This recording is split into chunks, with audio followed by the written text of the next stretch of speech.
How I made £500,000 from a 50k refurb. Most busy property investors are just running around doing deals, talking to tenants, managing trades, and aren't taking the time to look up, step outside the box, and find the real deals. When you understand what you're looking for as a new age property entrepreneur, you're looking for the niche. The crest of a wave, the needle in the haystack genuinely will make you 20, 30, 40, or even 50% return on investment. Now, this isn't easy. It's not straightforward. It definitely isn't what 95% of property investors are doing. But as a new age, high value, high net worth property entrepreneur, this is for you.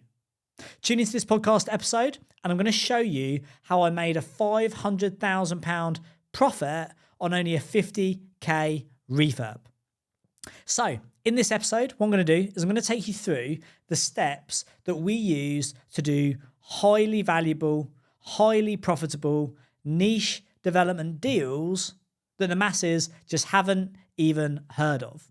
If you've not already listened to the podcast episode, Property Secret Strategies, go back and listen to that after this. And in there, I share the top 3 strategies for this year to enable you to observe the masses, move away from being a busy property investor who's doing HMOs and service accommodations and rent to rent, and how you can become the top 5% of high net worth property entrepreneurs who genuinely are building a 7-figure net wealth that consistently delivers a 6-figure income, and success and failure within that, you'll realize, are both very, very predictable. So most people are running around chasing the masses, doing the new hot topic, the new crypto strategy, AI strategy, service accommodation, HMO strategy, whatever. Now, there's a time and a place for all of that. Don't get me wrong. We all start at being a property investor. Start at the beginning, do the deals, make the money, and as soon as cash flow is covered, we want to move forward. The danger, however, is most people don't do that. Most property investors start doing deals, then they think bigger is better, more deals is better. And they end up, the excitement of building a portfolio and building a business is replaced by the monotony of running the business, and they end up spending all day talking to tenants, talking to trades, paying invoices, and that's just not what we're signing up for. When we're looking at how to make 500k on a 50k refurb, the reality is you're not going to be able to do that. You've probably not heard of many people that do that. If I told you that in the middle of the pandemic, I did a development which cost me $1 million, it's probably worth 1.8, or is definitely worth, because we rejected 2 offers at 1.8, is worth 1.8 to 1.9 million. How do you make a £900,000 equity gain on only £1 million spend? The way you do this is you observe the masses and do the opposite. You don't operate in the 95% of the busy market. We're just looking at niche strategies, crest of a wave, needle in a haystack, top 5% property entrepreneurs in the UK. So here's a strategy of how I made £500,000 on a 50k refurb from the back of a boat in the middle of lockdown. So I bought a site in 2020, which was off market from an agent because we've got an established reputation. We buy cash. We don't mess around. That's what new age property entrepreneurs do. We bought it without planning, without any conditions, and without a full survey because they wanted a quick sale. They needed to get it done. And we were happy to take the risk on the planning. We then submitted a planning application for 15 high-end apartments, which would then be positioned to the professional market right at the top between sort of £800 and £1,100 per unit. And that was the plan. That was the intention. Then, as you're aware, in March, the pandemic hit, COVID hit, industry lockdown, game was over. What was going to happen? We're going to go into recession. We're going to have X, Y, Z. The world's going to end. What's actually going to happen? Well, we looked at it and thought, right, this is an opportunity, not a threat. How do we capitalise? We've got a £440,000, 6,500 square foot building that we've just bought. It's empty. It's not making any money. We've got planning in for professional apartments that may or may not ever get let or sold. What do we do? Well, this is where you want to think differently. So if you're running around being busy, you never have the time to think. So after this studio session, I'll be getting in the car. I'm in the car for 2.5 hours on the way up to Leeds to look at a £20 million commercial portfolio. And I am working on a development site. No email, no WhatsApp, no distractions, no phone calls. My head down, making big strategic decisions, which are high value. And the net result is always going to be tens or hundreds of thousands, if not millions of pounds, because I've got the space to think. I've got the team to run the businesses. And this gives me the opportunity to work on it rather than in it. And in this time, I'm sitting there and thinking, right, what do we need to do strategically to make the most of this site? So I looked at the market. I looked at the local lettings market. I looked at my expectation economically as to what was going to happen in the local market.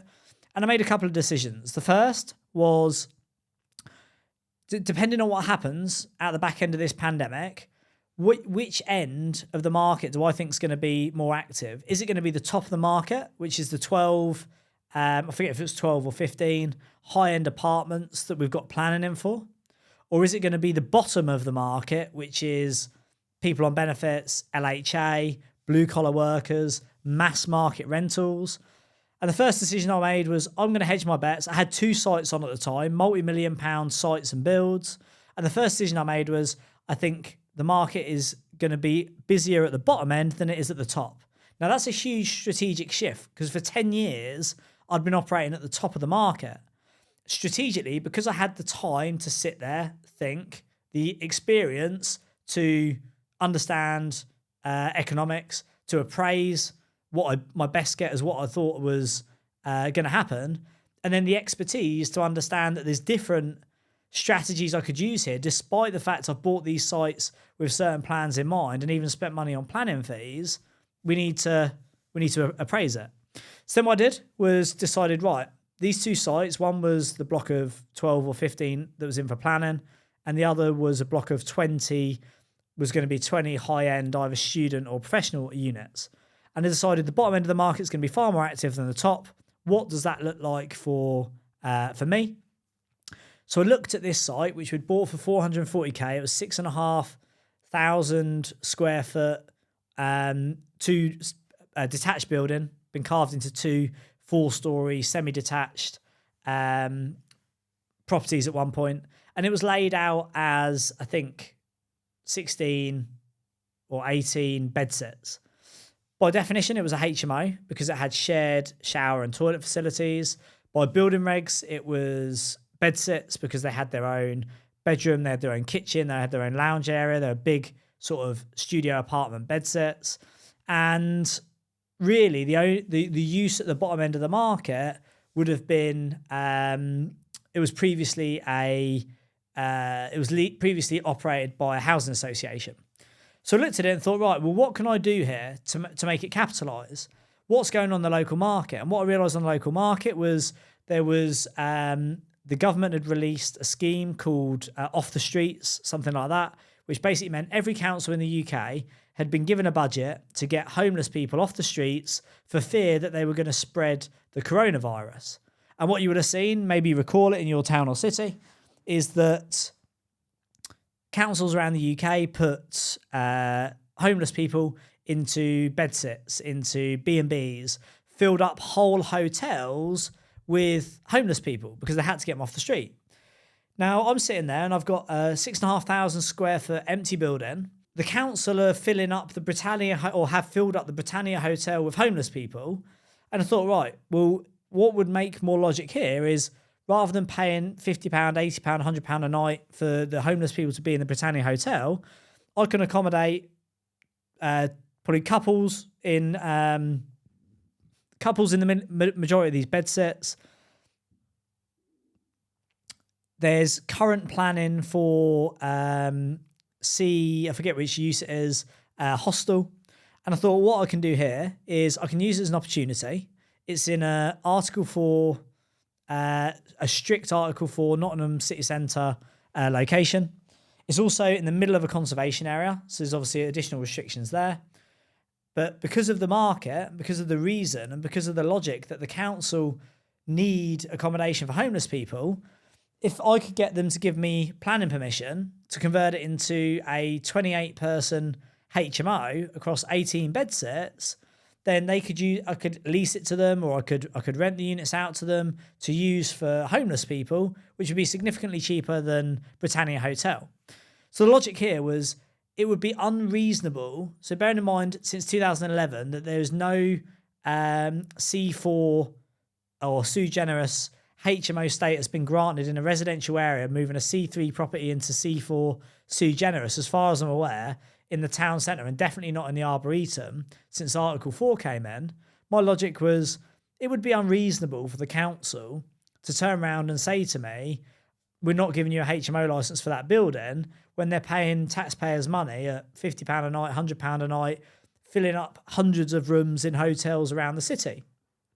So I rang up Jen, who runs our portfolio building company, manages all of my developments, and said, can you try and get the head of planning on the phone and let them know we've got a site that we're happy to lease them for 5 years, or happy to lease to the council for 5 years to accommodate homeless people if they give us, but we will need planning permission for HMO.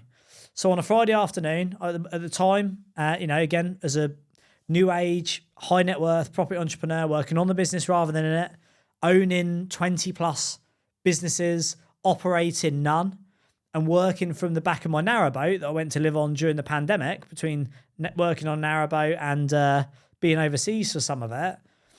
On the back of the narrowboat, in the sun, on a Friday afternoon, I had a call with the head of planning and said, this building here has got the size, the regulations, the compliance, the capacity to accommodate 28 people across 18 bed sits in a HMO format. You've got all these people in hotels. On that basis, would it be a reasonable consideration for me to submit planning permission for a 28-bed HMO?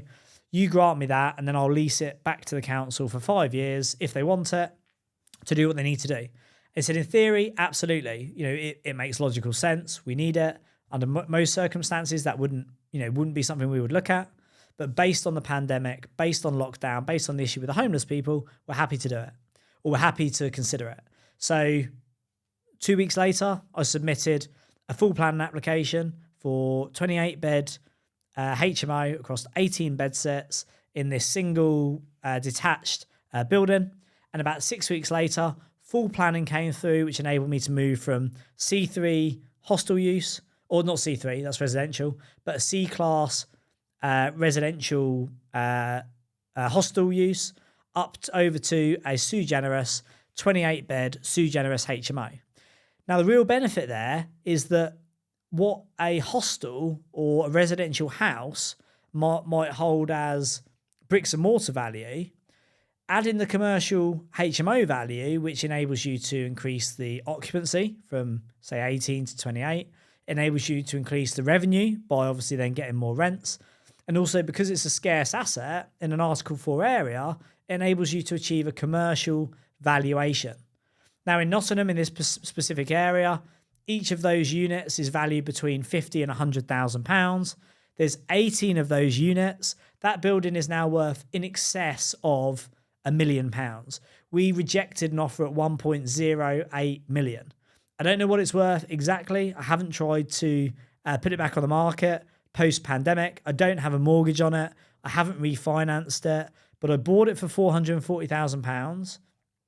I spent £60,000 on legal fees, solicitor fees, and putting in new smoke alarms, new fire compartmental elements, compliance stuff, some regulations, some fire meet the fire regulations, and furniture.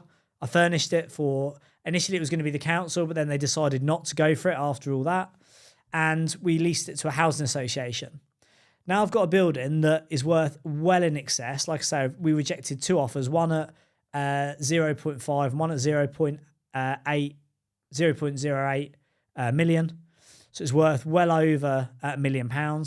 It cost me less than £500,000 to get it through planning, but using that change of use, but understanding the market, being highly strategic, taking the time to look above the desk and make some good decisions, do some good deals, and play the game, I was able to get the planning, reposition the property, move from a C class to a sui generis class, significantly increase the revenue. That's now leased out at, don't quote me on the exact figures, I think it's £98,000 a year on a full index. Yeah, about £98,000 a year, which is well into double-digit yields on a 500 grand building, which obviously then qualifies the commercial valuation further. You've got the commercial valuation, you've got the C4 valuation, you've got the HMO classification, all of these reasons why it's worth in excess of £1 million, but it cost me 500. It's moved into that space from being strategic,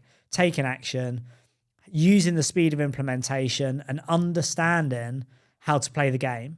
Now, if that was a one-off and it was a lucky hit and it, smashed it out of the park, I probably wouldn't be sharing it with you. But that is what we do on every single site. The next one, which I told you about in the pandemic, bought it for 250. Build cost about 700, including finance, probably 1.1 million. That's now worth well in excess of 1.8 million.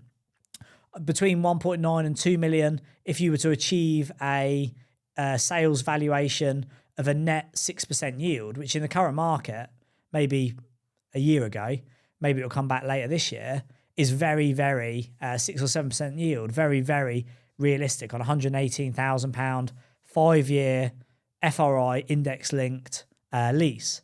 But it cost me 1.8 million because I bought it in the middle of a pandemic. I used high density PD B1 to C3 development scheme because it's got no parking, and it was only 7,500 square foot, but I managed to get 20 apartments in there. I built it out in the middle of the pandemic when the trades wanted to keep busy. Materials, granted, weren't that easy, but we kept people busy. We kept the building going. And rather than develop for high-end students or high-end professionals, again, I moved it to the bottom end of the market. And that one got leased out to a charity, I think it was, or a housing association. I think the first one's a homeless association, homeless housing. The second one was a housing association. Again, it's all about being strategic. It's all about looking at the market. It's about observing the masses and doing the opposite. And if you want to be a busy property investor, running around, making 10, 15, 20% return on investment, worrying about tenants and mortgage rates and voids and refurb costs and actually being able to buy deals, absolutely, fill your boots. That's going to be your world. But if you want to move out of that 95% of busy property investors who work on the business rather than in it and become this genuine, high net worth, highly valuable, highly leveraged, new age property entrepreneur, you need to be looking for these opportunities. Look at how you can make £500,000 on a 50k refurb. Look how you can make £1 million planning gain on a land option. Look how you can utilise things like the new planning permissions that came in, new PD planning permissions that came in last year. Look at how you can use new construction techniques. Look at how you can play the game with double-digit yields on certain profiles of commercial property. How do you look at the market, spot those opportunities, observe the masses, and then genuinely do the opposite? If this is the sort of stuff you're into and you're enjoying it, go and listen to a recent podcast called The Margins You're Missing. That is the first step towards to move towards becoming a new age property entrepreneur. The primary focus, if you're in property, if your primary focus in property is not to achieve a 7-figure net wealth and a 6-figure income, I genuinely think you're completely missing the point. Go through the gears, go through the levels, become a property investor, learn your craft, and as soon as you can, step up into the top 5% who work on the business rather than in it, use the property entrepreneur blueprint to generate wealth, and have this consistent financial independence from doing high value deals, living off the steam, and having fun whilst they're doing it. If you enjoyed this podcast, please join us next Tuesday for the next episode. Until then, I wish you the very best of luck. Success and failure are both very predictable, and I will see you on the next episode.